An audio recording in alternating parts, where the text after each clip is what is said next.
No, because I had to cook for my father for the next day. Yeah. Eat.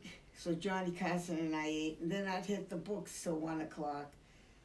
Try to go to sleep. Yeah. 5:00, get up. Same. Got to be on duty at 7. Oh, boy. From 7 to 3, I looked up assholes. I can't say that. I was assistant to the rear admiral doing proctoscopy. You can't say that. They won't appreciate that. No. But that was my routine, 7 to 3. And then I was at Leahy for 5 years.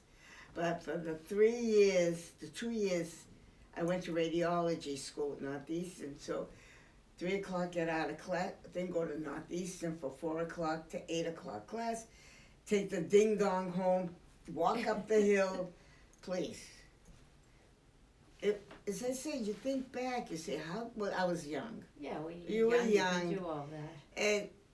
And there wasn't fear at that time. There was no, I'm sure there was a lot of, but not like today. I wouldn't walk up Mass Ave now.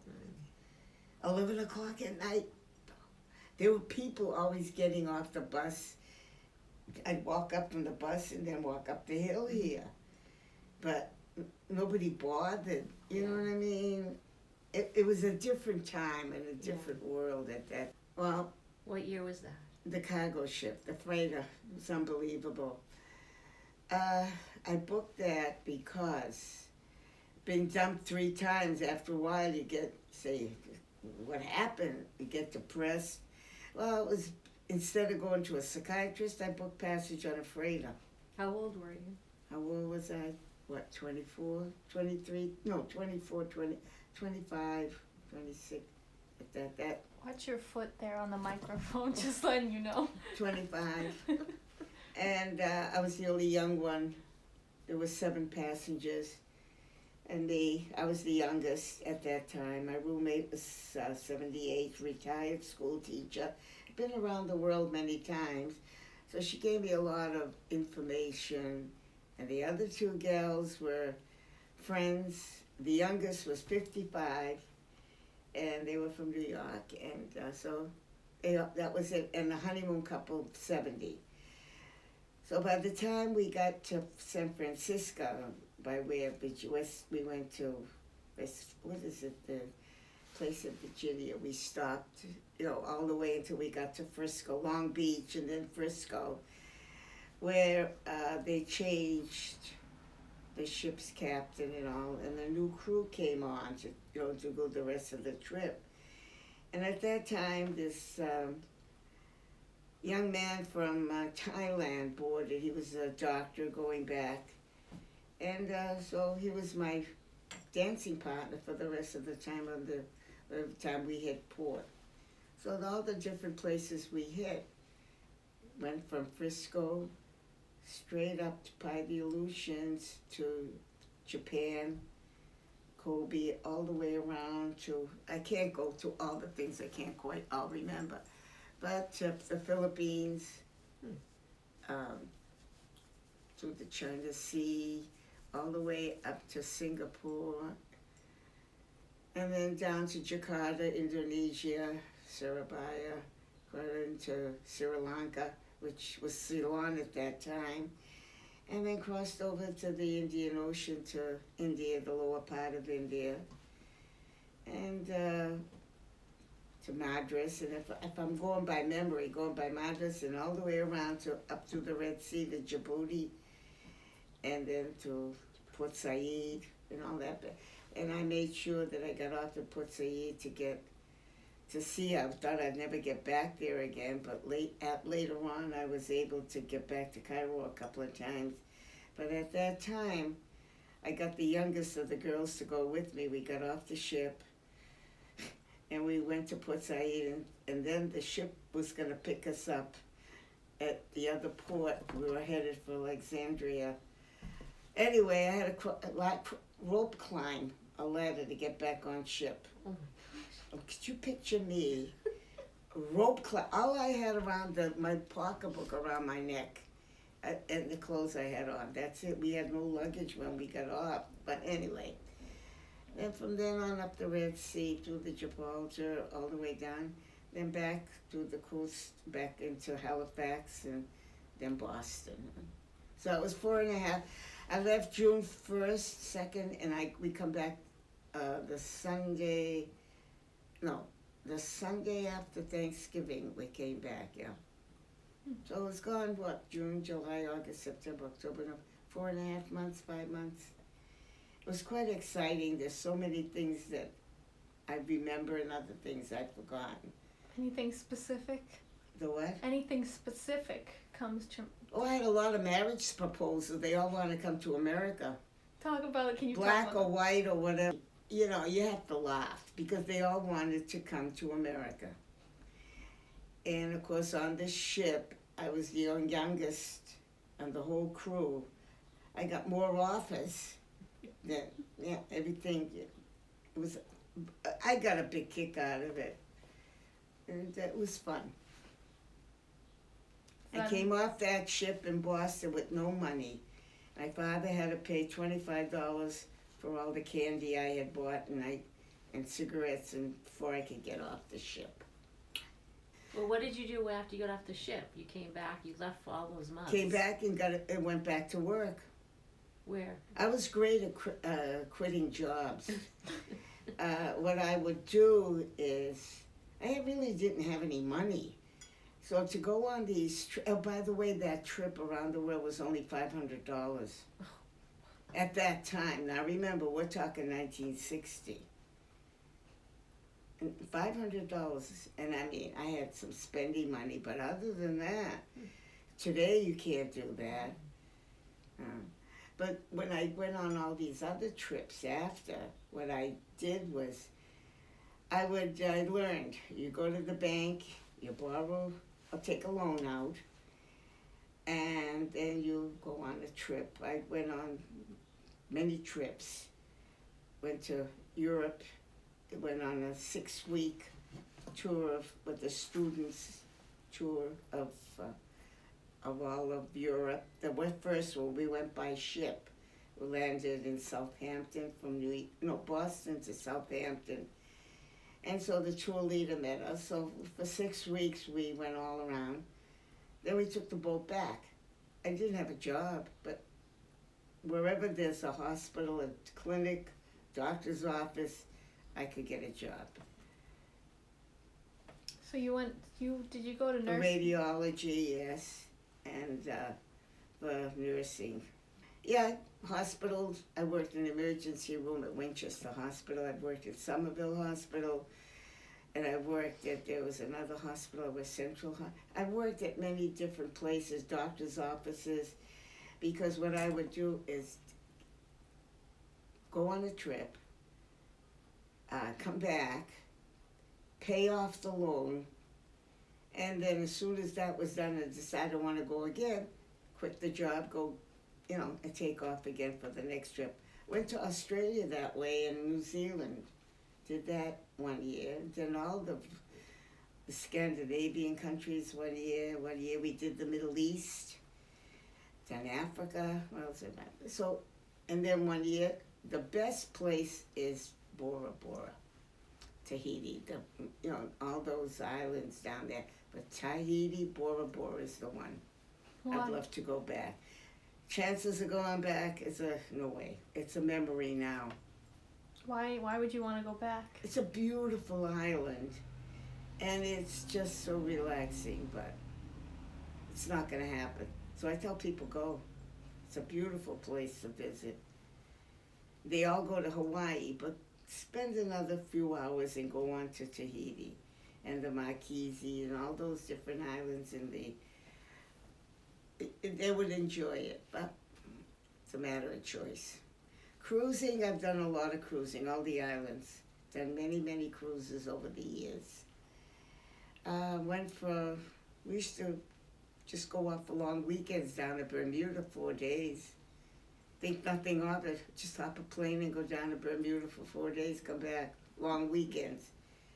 1 year we went up to Reykjavik, which is Iceland. That was a fun thing, different. So many things that 1 year went to the island where they have Madeira. Nobody heard the island of Madeira where they make the wine, the Portuguese wine. So we tried different things over the years. And I had a good traveling companion, and the other people who I traveled with were very good travel companions. Met a lot of interesting people, had a lot of fun. And I can say I've hit every bar from here to Pango Pango, which is Samoa.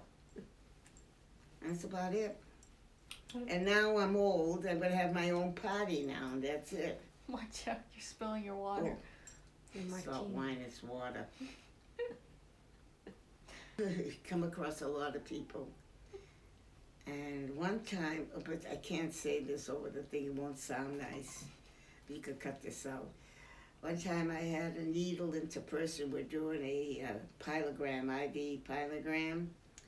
Had the needle in his arm, I'm leaning over him. Doesn't he grab one of my breasts? I said to him, you do that one more time. I said, I'll shove this needle further in. And I had to report him to the doctor, and that what a patient was reprimanded for it. He apologized for his behavior. There are many interesting things have happened. So, in the course of lifting patients and taking care, a lot of funny things happened over the years. Of course, you learn something new every day. You learn how to have patience. You learn how to take care of people. You learn, this all comes with the practice. Okay. And of course today now I laugh because when I go have an x-ray, what I went through for radiology, today you push a button in the computer and it's done. Oh, I graduated when I was 42, finally after 10 years of night school. Where'd you graduate from? Northeastern. Oh, really?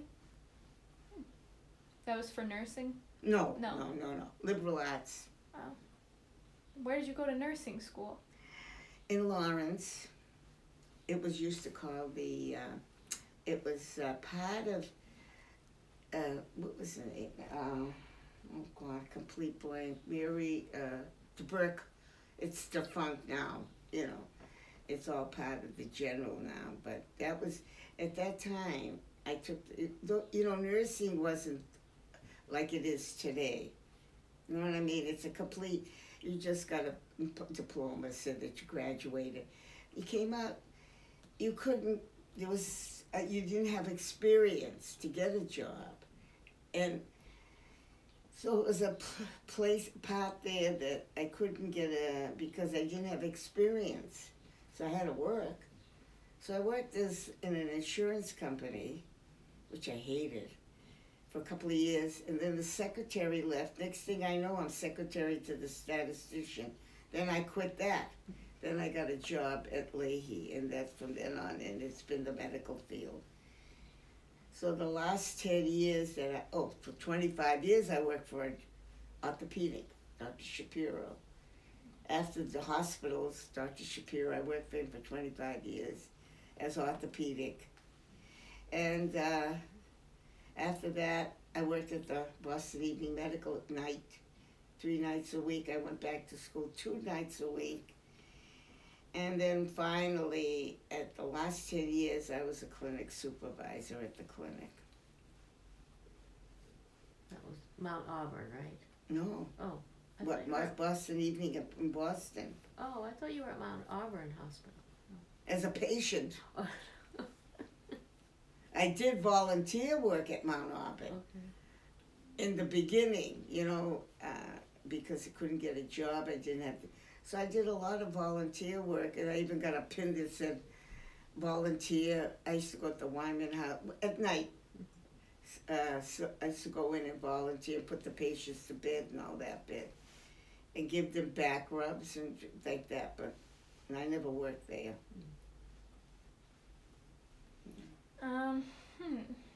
You want to know currently now, for the past 10 years, 8 years, we go, with Liz and I go to FAU. Yeah, Talk about that. Yeah, we go there now. It's good continuing education. The courses that we take is Supreme Court, and all the different things that happened during the 10-year span between the 40s, 50s, 60s, 70s. So over the years, it's 10 years that we've been taking all these different courses and cases pending in the Supreme Court. The Constitution, the Declaration, what else have we taken? But these are courses that you learn something. Other than that, we don't get credit or anything. And the people in our classes are all retired, either lawyers, sociologists, psychologists, things like that are interested. We've even taken courses on philosophy of religions. So it's just a broad thing that we've been doing. It's fun. That's enough. If you were 20 right now, this time, would you still be a nurse? What would you do? I would go more for the academia of nursing if I could. You know what I mean? Go more into the academia end of the nursing instead of the practical, because I was a practical. Rather than, things were different back in the 50s than they are today. Yeah, after all, I graduated from high school in 47. 48, 49. What happened? Things weren't that good at that time. Are you talking about in this year? If you were 20 today. Yeah, that's what you I do. would go right into they have those courses. Excuse me. You go right into the, you don't do nursing in the hospital anymore. It's all college. Go into medicine. Well, growing up was, we were poor. We didn't even know we were poor. At that time, my mother had a store when the war was on. Father worked in the mill. And growing up was, like any other teenager or youngster at that time. We don't have all the things we have today. And we didn't even know we were poor because we had everything we needed. But other than that, there's not that much to say. Of course, we didn't know that there were other things. We were limited. So where did you live? Lived in Lawrence, born in Lawrence, lived on Summer Street, an Italian neighborhood. All my friends were Italian, went to the Holy Rosary Catholic Church. And then, of course, I was Armenian Apostolic, but that's okay. We were always encouraged to go in and participate and all that. My mother was born here, graduated from Lawrence High like I did. And people say, your mother was a graduate? I said, yeah. See, they just assume that my mother came from overseas. Father did. Father came from Malatia, so. But my mother graduated. The three sisters all graduated. And in those days, it was a big deal to graduate from high school. It's like graduating from college at that time in those years. So my mother was pretty savvy as far as she used to help all the Ghanaian kids because remember their mother was not English very good in her English. So my mother used to, if they had a problem, my mother was there to help them. Mikey, and if they needed a note from school or whatever it was, yeah. So growing up with Johnny and Mikey the three of us were the oldest. Eddie was the younger, and of course the girls were big children. Miriam wasn't thought of at that time, so. And Lizzie was a little kid. She was 4, 5, I don't know. So that's as far as the relatives are concerned. Then my mother had 2 sisters. I had cousins on their side. And when we came to Arlington, we had to move because things were pretty bad in Lawrence. When the mill shut down, there was no work. And at that time, it was pretty tough. So I worked 5 and 10. Anything I could get a job, I worked. just to make a few dollars. Even opened up a charge account at Cherry and Web.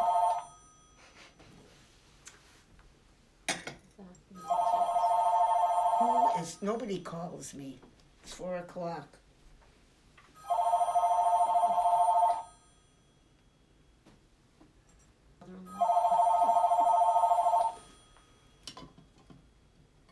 Hello. Please leave a message after the tone. Leave a message and I'll call or I'll pick up. Yeah. But anyway, yeah. So what else? My mother died when I was 15. She had twins, and girl lived 3 months. She got pneumonia after the incubator. Boy died 24 hours, mother hemorrhage, and that's about it. So my father and I brought him up. It's a terrible thing to say. I brought him up. Well, how old was your dad? The same age? Huh? Was your dad the same age as your mother? No, Pop was 48. Oh. And of course, at that time, after, there were a lot of widowed women in Lawrence, but they're not gonna get involved with a man that had no money and a 15-year-old brat for a daughter. So they sort of kind of stayed away. Okay. And the other interesting thing would be, I think I was about 16, 17. I was a junior going into senior. My father's brother decided he's going to bring his mother from South America to die in the United States. What? So I didn't pay much attention. Next thing I know, this little woman comes to visit, and she can't speak a word of English, naturally. She can't even speak Armenian. She could only speak Turkish and Portuguese, because she was living in Brazil. Well, that didn't work out too well. So my uncle had to send her back to the daughter.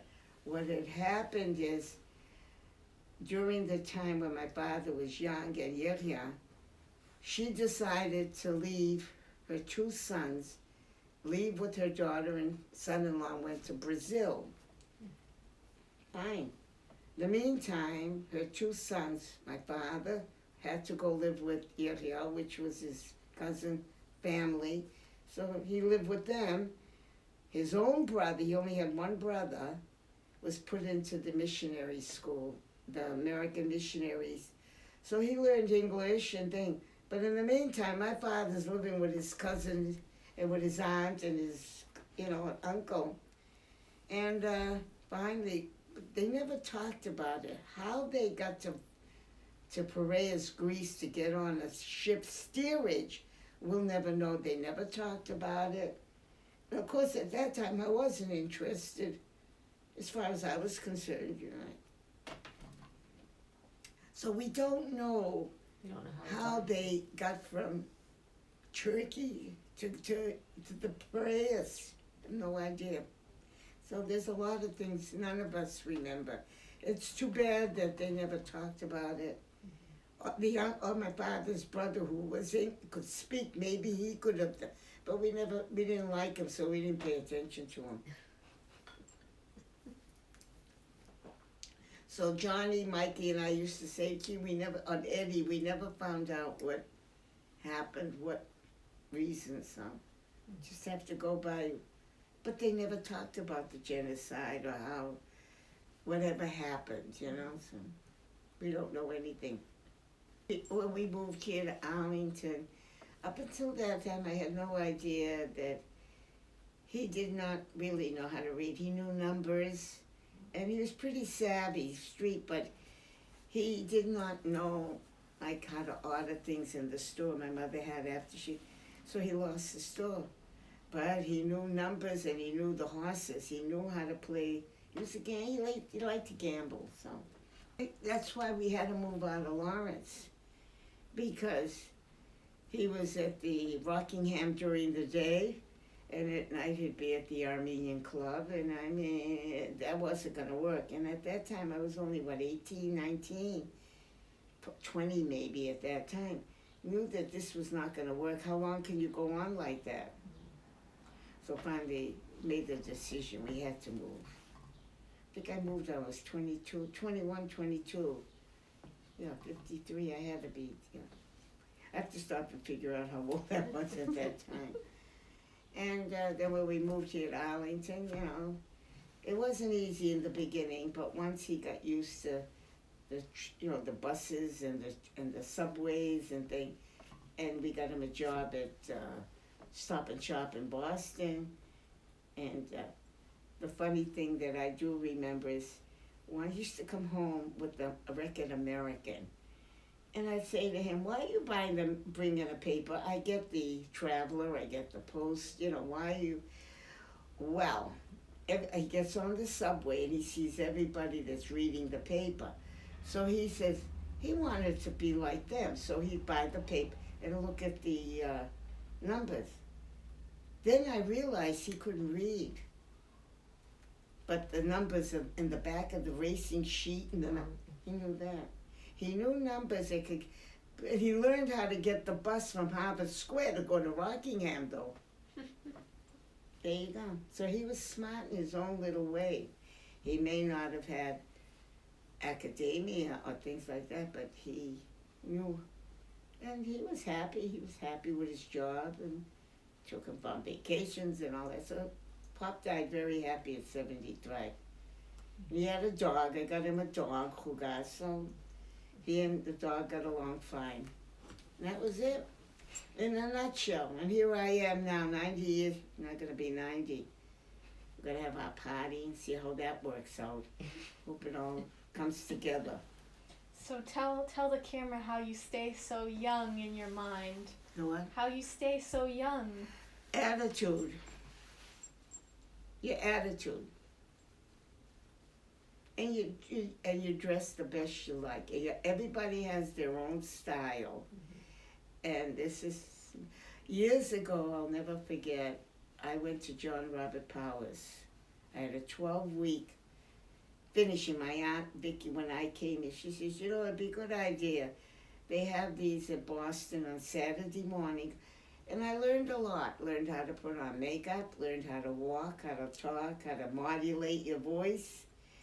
And I learned all that. And sort of a lot of the things stayed with me over the years. And that helps, as I said, you help yourself the way you want to look. So I'm not trying to look young or anything. I know how old I am, but I try to make the best of what I have. I read a lot, anything and everything. It doesn't make any difference whether it's political, if it's I like detective, I like intelligence, I like criminal type things, you know, all kinds of intrigue, police, anything that counterintelligence, things like that. That interests me. So I read anything and everything. I get a kick out of that every Friday night. Watch Ancient Aliens on the History Channel. Aliens and all these different things, ancient things that went on. I'm fascinated by it. I love archaeology and anthropology. When I was in school, I always try to read all the things of anthropology, and it's interesting. Right now I'm reading a book about, I don't know, it has nothing to do with the Armenians. It's about the mountain climbing, with the archaeologists discovering different things in the caves during to Noah's Ark and all that bit, according to the Bible. So there you go. Cool. Advice to the younger people: think big, learn as much as you can. Learning gives you knowledge, knowledge gives you power, and then with power you get money. I think I've heard that before. Huh? You don't think so? No, I said I think I've heard that before. You have? Yeah. Without knowledge, you won't be able to make the money to have the power. Not that I have any power, I'm just, I like to learn. Okay, well, now that you're turning 90, what's your perspective on life? Would you change anything growing up? Yeah, I change a lot of things. I mean, I wouldn't spend foolishly like I used to, money-wise. I'd maybe probably try to have more of a secure monetary, but I've managed so far on my own, so.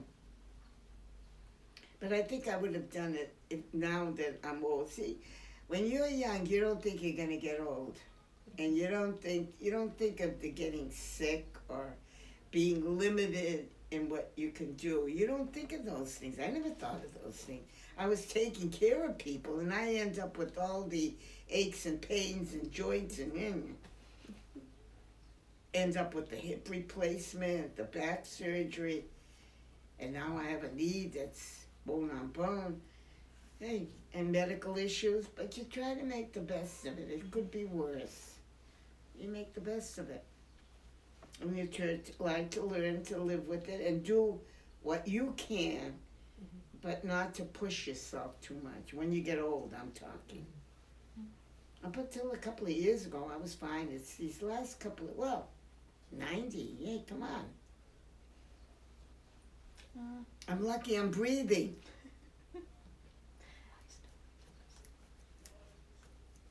So, now I used to go day by day. Now I go hour by hour. What's advice you would give to your young self in the 20s? As a 20-year-old. Have fun. Have fun. Those are the years you have fun when you're, 18, 19, 20, 21. Have fun, enjoy. Go out with different people, learn all about things, because when you make the final decision, then you won't be, you'll know what you want by then. Fun and enjoy. That's my thing is, if you're gonna have a lousy attitude, if you're gonna say I'm sick, I'm this, I'm that, you will be. You're only as good Am as I you right feel. or am I wrong? You're gonna say, well, I don't feel good. I have this. Yeah, we all do. Everybody's got a backache, an ass ache, or a headache, or whatever it is. Everybody's got a problem. But if you're gonna dwell on it, nobody wants to hear it. Nobody wants to hear your aches and pains. I mean, yeah, so when you, after a certain age, you're gonna get all these little things. So, let's wrap it up. That's it. My 90th coming up. Well, it started out as a joke, and now it's materialized, and I just hope everybody who comes have a lot of laughs and just enjoy. This party is not, this was meant to be like a dance. When I say a dance, when I was young, we went to the picnics, we went to the Christmas Eve dance, Christmas night, Thanksgiving. That was fun because that was the social season. If you got a date Thanksgiving, you were all set for Christmas and New Year. Then you dump the guy. No. But this was the attitude at that time. So it was fun. Nobody wanted it in the beginning. You don't want to get married. You want to have fun. You want to have all the dates you can. I went out with a lot of losers, especially after I got a little older. They were all baggage. The guys I was dating, they had been married, they were unhappy, or they're divorced, or whatever their problem was. I said to myself, I don't need all that baggage. Mm-hmm. And so by the time I graduated from school, my dating was very little because everybody else had been married and they got kids and had a different life. And when all my people that I had friends, I wasn't invited to any of their parties anymore because I was a threat to the wife. Isn't that awful to say that, but it was true. I couldn't figure out why I'm not being invited anymore. Wow. The women, the girls that didn't know me, I knew their husbands. And I was a threat. So I never got invited, so screw them too. But anyway, okay, so that gives you an idea of where I came from. Mhm. What Auntie Rosie or Cousin Rosie or whatever you want to call me is. Right? Yeah. Because one time, I'll never forget, Liz. You know, I can't understand all the kids call you Auntie Rosie. I said, Liz. She said, then you're not their aunt. I says, I know I'm not their aunt. You know, really, it's respect. Yeah. When they were little, they were, a lot of kids, Auntie Rosie. But someone has to introduce It was you that way. respect. I said, it's not that I'm their aunt. It was respect. Mm-hmm. I said, when you don't have any sisters or brothers, which would be your real niece, and I have a whole bunch of adopted godchildren. I have adopted this. So these kids all became, like the other groups calls me Cousin Rosie. Fine. Peter and their kids, all the Beroyans. Some of the kids call me Auntie Rosie. Fine. I know they know I'm not their real aunt. They do that out of respect. Do you see all my kids' pictures on the wall there? Yeah. Go ahead, go, Isabella, over there on the side next